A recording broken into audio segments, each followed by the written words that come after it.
Bismillahirrahmanirrahim. Assalamualaikum warahmatullahi wabarakatuh. Allahumma shalli ala Muhammad wa ali Muhammad. Selamat berjumpa kembali dengan seri mata kuliah Filsafat Politik Islam Sekolah Tinggi Filsafat Islam Sadra, dan kita masih akan melanjutkan pembahasan mengenai pemikiran politik di Barat.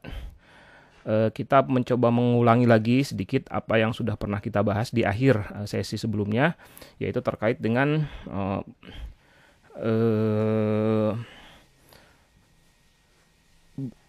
bentuk republik yang direkomendasikan oleh pemikiran politik Barat.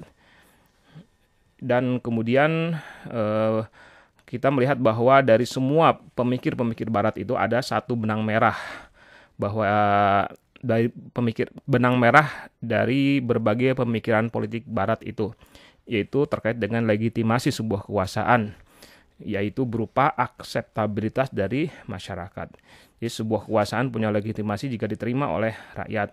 Dari semuanya, dari Machiavelli, Hobbes, Locke, dan juga Montesquieu dan juga Rousseau, semuanya mengatakan bahwa harus ada sebuah kekuasaan itu hanya legitimated seandainya dia mendapatkan akseptabilitas dari rakyat atau masyarakat.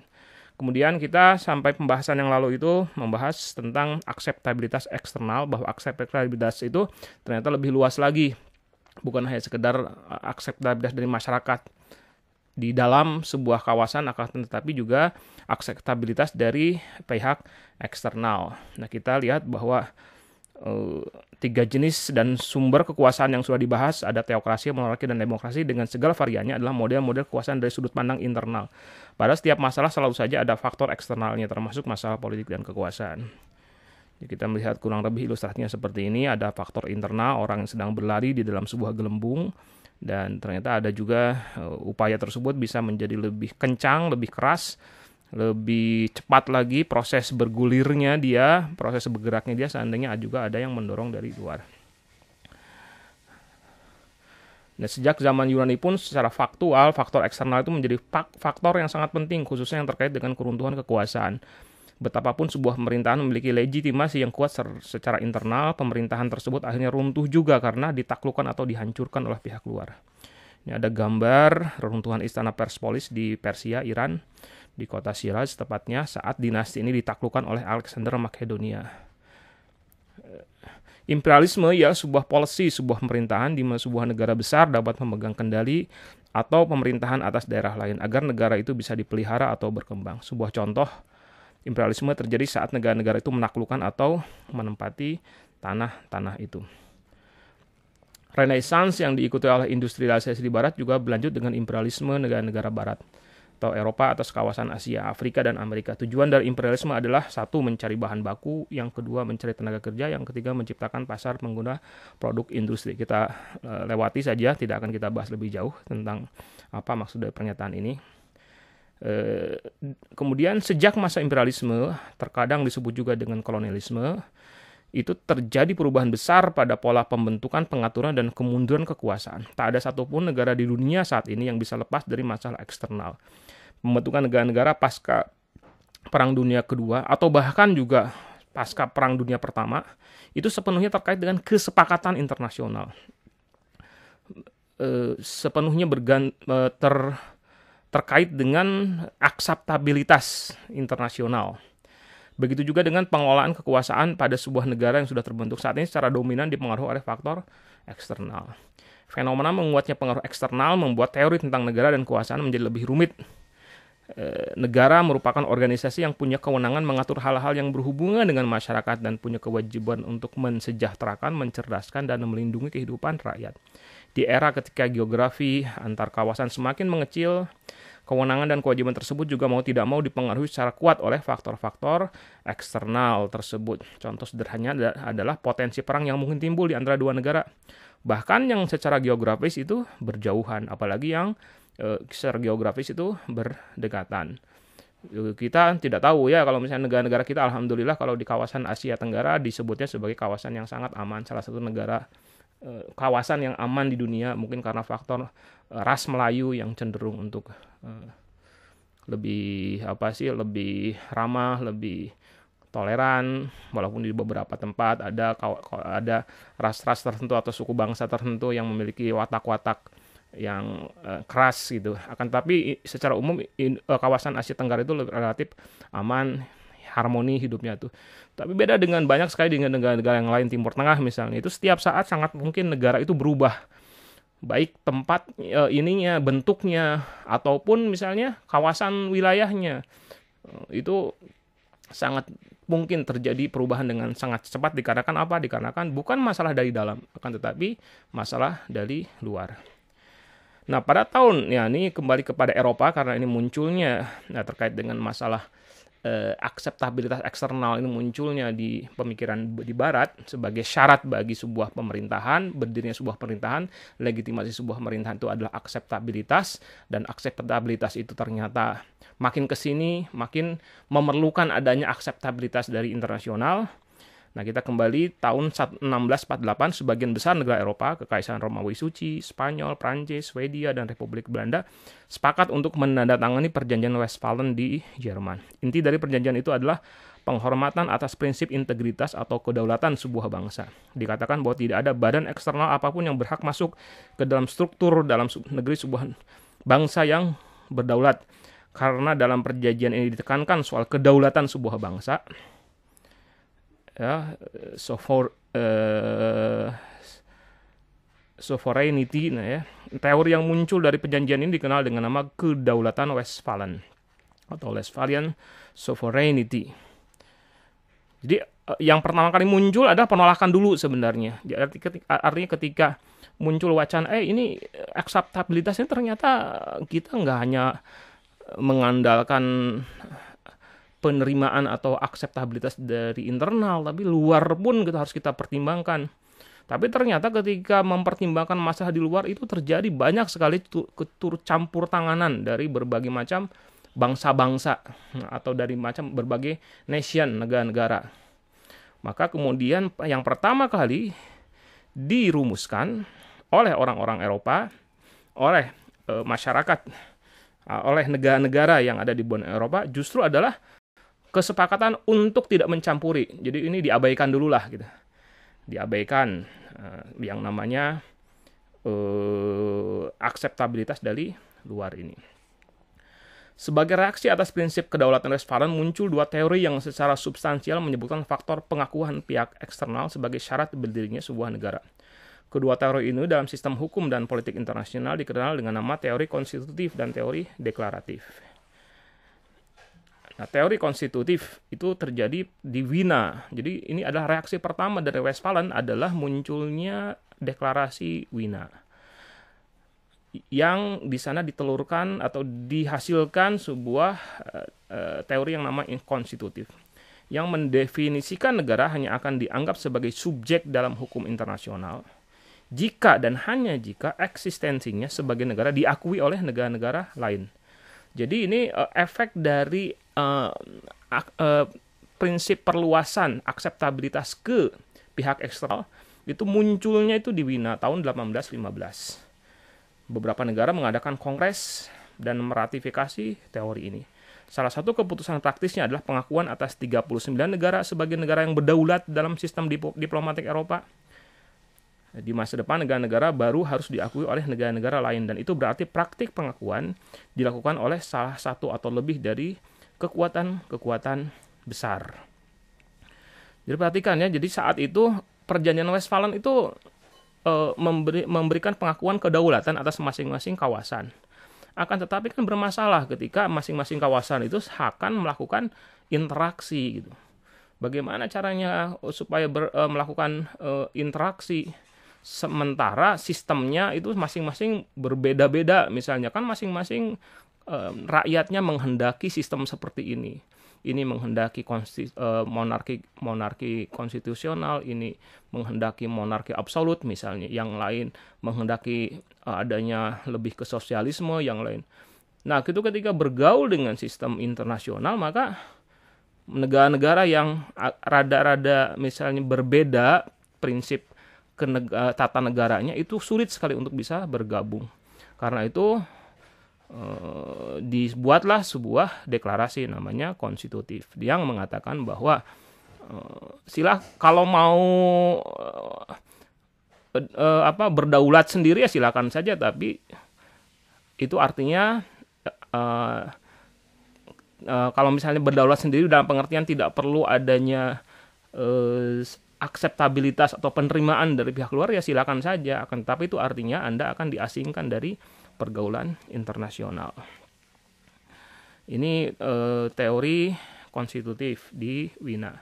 Nah, teori konstitutif ini mendapatkan kritikan dari sisi bahwa teori ini hanya akan memperkuat status quo, khususnya kekuatan-kekuatan negara adidaya. Untuk itu, masalah pengakuan dari negara lain diturunkan menjadi potensi untuk diakui. Atau dalam istilah para pencetusnya dikatakan bahwa salah satu syarat berdirinya negara adalah kemampuan negara tersebut. Jadi artinya kemampuan, ya potensi. Negara tersebut punya kemampuan untuk masuk ke dalam tata hubungan internasional dengan negara-negara lain. Ini yang disepakati dalam konvensi negara-negara Amerika di Montevideo, Uruguay pada tahun 1933. Nah, ini kalau penting sekali ini karena ini terkait dengan masalah pengakuan Indonesia ketika merdeka. Itu kan Indonesia proklamasinya tahun 45, tapi kemudian baru diakui oleh masyarakat internasional dan ditandai dengan pengakuan dari Belanda sebagai pihak yang melakukan penjajahan atas Indonesia. Itu diawali dengan ada salah satu peristiwa, misalnya peristiwa serangan umum 1 Maret 1948. Itu kan saat itu Indonesia dinyatakan sebagai negara yang Belanda dan juga negara-negara sekutu mengatakan bahwa Indonesia itu tidak punya potensi untuk menjadi sebuah negara. Lihat saja tentaranya nggak benar, nggak becus gitu kan. Tapi kemudian serangan umum 1 Maret itu ternyata oleh Jenderal Sudirman saat itu menunjukkan kepada dunia bahwa Indonesia punya kemampuan. Lihatlah, bahkan Belanda pun bisa kecolongan. Belanda dengan segala fasilitasnya, dengan segala macam peralatan militernya ternyata bisa dikalahkan oleh Tentara Nasional Indonesia. Walaupun hanya beberapa jam ya setelah itu tentara itu dalam perang gerilya tersebut hanya ditarik mundur lagi kembali ke hutan. Tapi inti ini menunjukkan bahwa berdasarkan yang saat itu yang sedang berlaku adalah teori deklaratif ya yang disepakati di Montevideo tahun 1933. Nah, konvensi Montevideo itu kemudian diadopsi oleh komunitas internasional termasuk PBB yang kemudian dibentuk pada tahun 1948. Berdasarkan kepada konvensi tersebut, sebuah negara hanya akan bisa berdiri jika memenuhi 4 syarat. Pertama, ada teritori, kawasan. Yang kedua, ada penduduk. Yang ketiga, ada pemerintahan. Dan keempat, ada punya kapasitas atau kemampuan untuk bisa memasuki pergaulan internasional. Catatan sampai sekarang masih cukup banyak negara yang memiliki pandangan konstitutif ya, sehingga adanya pengakuan menjadi syarat mutlak bagi berdirinya sebuah negara. Ini kalau kita dihubungkan misalnya terkait dengan permasalahan Palestina, bisakah menjadi negara merdeka, kapan gitu menjadi negara merdeka. Israel itu sendiri itu bagaimana menjadi sebuah negara walaupun dengan proses-proses yang sebagaimana yang kita ketahui. Nah, itu ada hubungannya dengan permasalahan teori-teori yang diakui yang sampai sekarang belum ada kesepakatan secara bulat di antara negara-negara di dunia. Dan ini sebenarnya kalau dihubungkan dengan permasalahan filosofisnya, secara filosofis bahwa ini kan masalah deklaratif atau konstitutif terkait dengan masalah akseptabilitas dari pihak luar, itu ada hubungannya dengan paham demokrasi yang menyatakan bahwa syarat mutlak berdirinya atau terlegitimasinya sebuah negara adalah punya atau tidaknya legitimasi sebuah negara adalah ketika ada akseptabilitas atau pengakuan. Ada beberapa aliran filsafat lainnya yaitu humanisme, sekularisme, relativisme, pragmatisme, dan nasionalisme. Kita singgung sedikit sejenak sebentar yaitu terkait dengan humanisme. Humanisme adalah sebuah pemikiran filsafat yang mengedepankan nilai-nilai dan kedudukan manusia serta menjadikannya sebagai kriteria dalam segala hal. Dalam konteks humanisme, demokrasi bermakna kekuasaan berada di tangan manusia, bukan di tangan Tuhan. Humanisme tentu saja memiliki prinsip yang bukan ini aslinya, akan tetapi ketika dihubungkan dengan politik maka munculnya pemikirannya semacam ini gitu. Kemudian sekularisme ini menyoroti menyoroti peran agama dalam kehidupan sosial politik. Sekularisme membuat pemisahan antara ruang privat dengan ruang publik. Agama hanya mengurusi masalah-masalah privat seperti berdoa dan lain-lain, sedangkan urusan sosial termasuk masalah kekuasaan dan negara-negara dan urusan kenegaraan itu diserahkan kepada akal manusia. Kembali dalam dihubungkan dengan masalah politik dan dihubungkan dengan demokrasi yang memang berkembang di Barat, dalam konteks sekularisme, demokrasi bermakna pengabaian pendapat agama dalam kehidupan politik. Ya, sekali lagi bahwa sekularisme pun awalnya bukan secara khusus menyoroti masalah politik ya, akan tetapi lebih luas dari sekedar masalah politik. Dalam masalah sosial, budaya, ekonomi itu mereka mengatakan, orang-orang yang sekularis itu mengatakan bahwa agama itu tidak punya tempat. Tempatnya agama hanyalah di ruang privat, sementara ruang publik termasuk masalah politik dan kekuasaan itu agama tidak punya tempat dan harus diserahkan kepada akal manusia. Ada juga pluralisme di sini. Awalnya pembahasan tentang pluralisme itu terkait dengan masalah agama. Pluralisme agama tentu saja maksudnya di sini ya. Dan ini dibahas di seri mata kuliah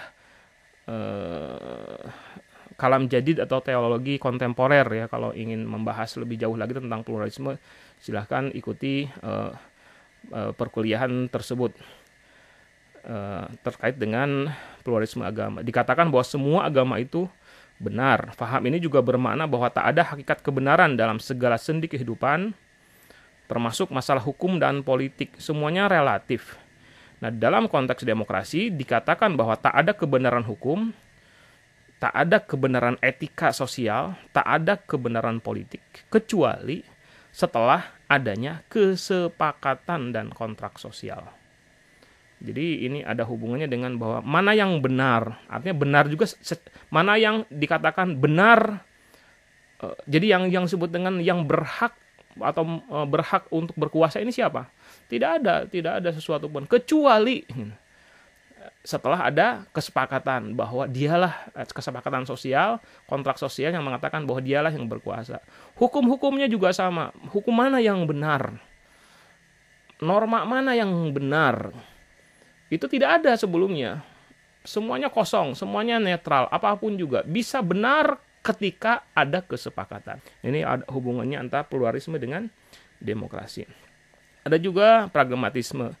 Pragmatisme adalah aliran filsafat yang mengajarkan bahwa yang benar adalah segala sesuatu yang membuktikan dirinya sebagai yang benar dengan melihat kepada akibat-akibat atau hasilnya yang bermanfaat secara praktis. Nah, dari sisi pragmatisme, maka demokrasi itu bermakna bahwa kebenaran adalah apapun yang disepakati sebagai hal yang berguna bagi rakyat. Jadi pergeseran benar atau tidaknya itu lebih ditekankan kepada keberfungsian, kepada kegunaan dari apa yang menjadi objek kesepakatan tersebut. Termasuk misalnya, kalau misalnya sebuah hukum pemerintahan, undang-undang yang mana yang benar, itu kalau misalnya disepakati sebagai hal yang berguna. Nah, ini nanti pembahasannya akan melebar sekali kalau masalah pragmatisme itu terkait dengan berguna bagi siapa gitu kan. Apa parameter yang disebut dengan berguna. Dan ini kita tidak akan membahas lebih jauh lagi terkait dengan masalah ini. Nah, itu saja yang bisa saya sampaikan. Nanti pekan berikutnya kita akan membahas demokrasi dan liberalisme, dan juga akan kita sampaikan kritikan terhadap demokrasi dan liberalisme, diskursus yang terkait dengan masalah-masalah tersebut. Assalamualaikum warahmatullahi wabarakatuh.